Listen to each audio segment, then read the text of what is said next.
this lesson, I want to look more at using event handlers.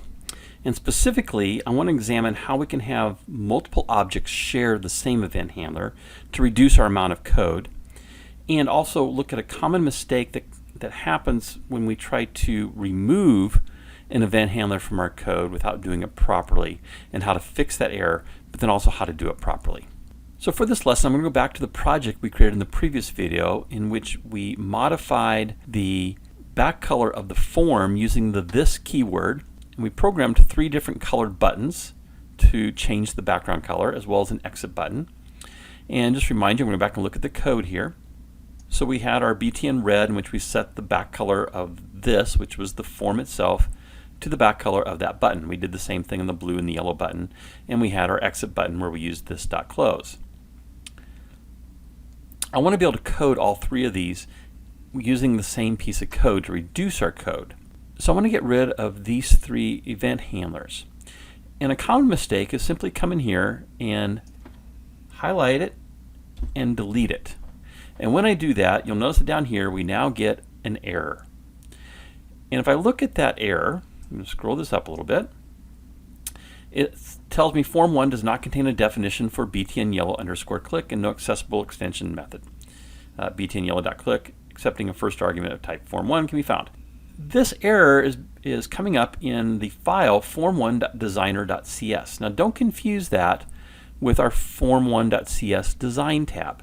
This is a file that Visual Studio creates for us and keeps track of all those properties that we've created for the different objects and how we laid them out on the form. I'm going to double click on it to show it. So now I've got the tab for form1.designer.cs. This is the code that Visual Studio creates for us, and here is the error that it's encountering. So if we look at this block of code, this is everything that deals with my btn yellow button. And all the properties that I set are actually coded here for us. When I double clicked on that button, it created a btn yellow _ click event handler, and it referenced that here. And now I've gone and I've deleted that from the code, but this reference still exists. So to correct this error, I can comment it out, or I can simply delete it. And now my error's gone away, and I no longer have that handler in my code. Now here's the proper way to do this so you don't have those errors. I'm going to go back to the Design tab, and if I look at the yellow button, notice there's nothing here for the click event. I'm going to pull my properties over here so we can see this a little bit better. So there's nothing recorded for the click event. If I go to the red button, I have the btn red _ click as the event handler for the click event, and btn blue _ click for the blue button. Now remember that in order to see these events, we have to go to the event tab. That's the little lightning bolt.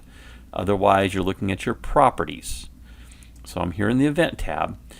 I want to get rid of these 2 procedures, the btn red _ click and the btn blue _ click. So here's the proper way to do that. I'm going to go back to my Design tab, and I'm simply going to remove the reference first for each of these. And then I'm going to go back to my code. I'll pull my properties back off here. Notice that now I have 0 references for each of these, and I can safely delete them. And I have no errors. Just to demonstrate that, I can run my program. Of course, these buttons no longer do anything because there's no code behind them. The exit button, though, still works. All right, so now I want to take those 3 buttons. In fact, I'm going to move this over a little bit. And to show you the value of this even more, is I'm going to copy those 3 and paste. So we'll do a couple more buttons here. And again, I'm just going to change the background color. So I'll put my properties back over here. Go to Properties. I'm going to change the back color in this case to, let's make this one kind of a light orange. We'll make this one light magenta,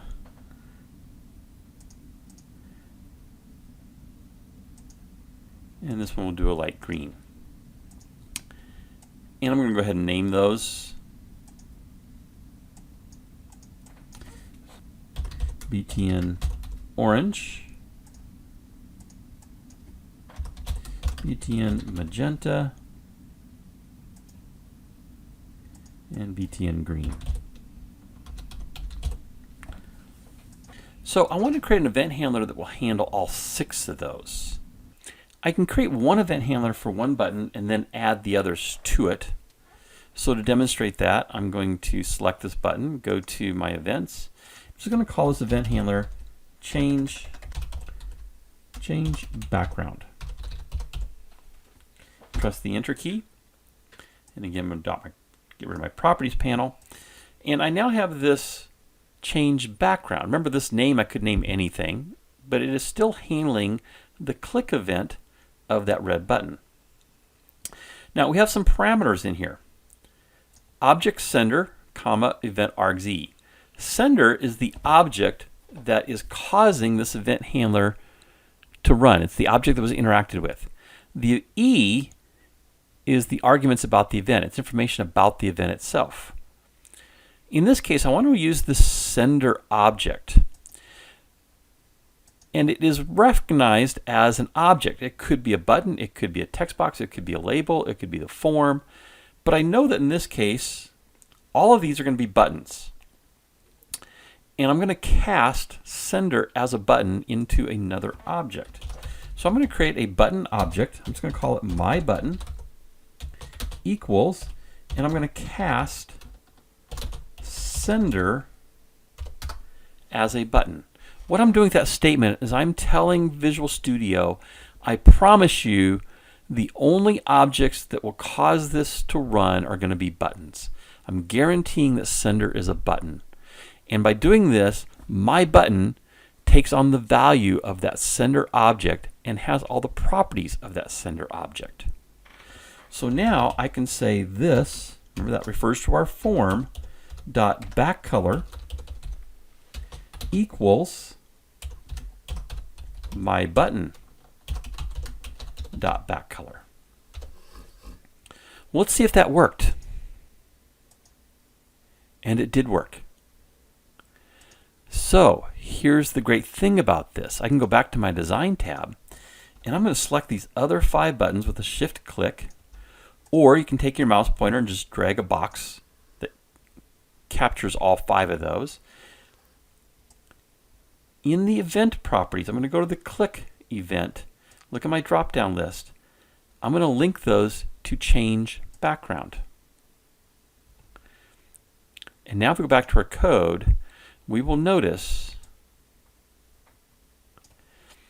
that it has 6 references. All 6 of those buttons are referencing this code.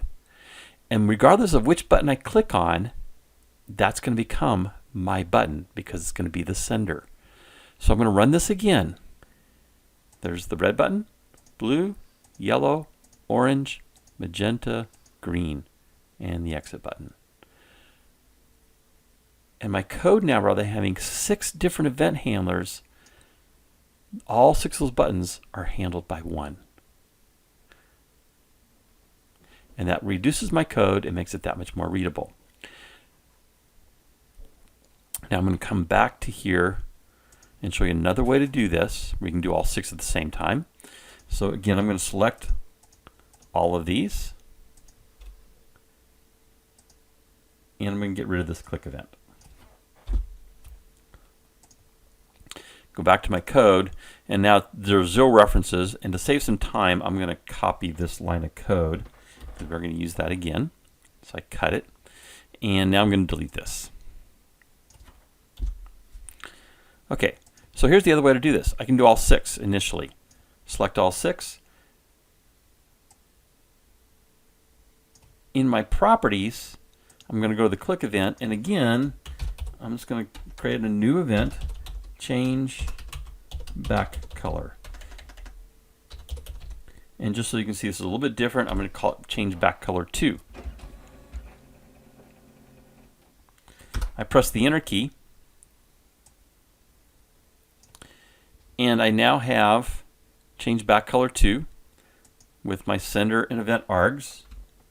I'm going to paste in that code, same code we wrote before, but now I just did all 6 buttons together. And if we go back to our design and I look at each one of these individually, each click event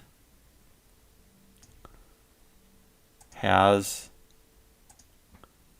that method of change back color to.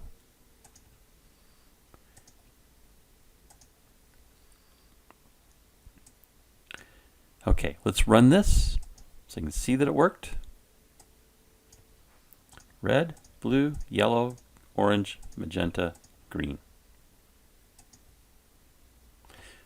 So we can create all these together, or we can add to that event handler as needed. So I could very easily simply create another 20, 30 buttons with different colors here, and in a matter of a minute code all of those to that same event handler or link them to that event handler.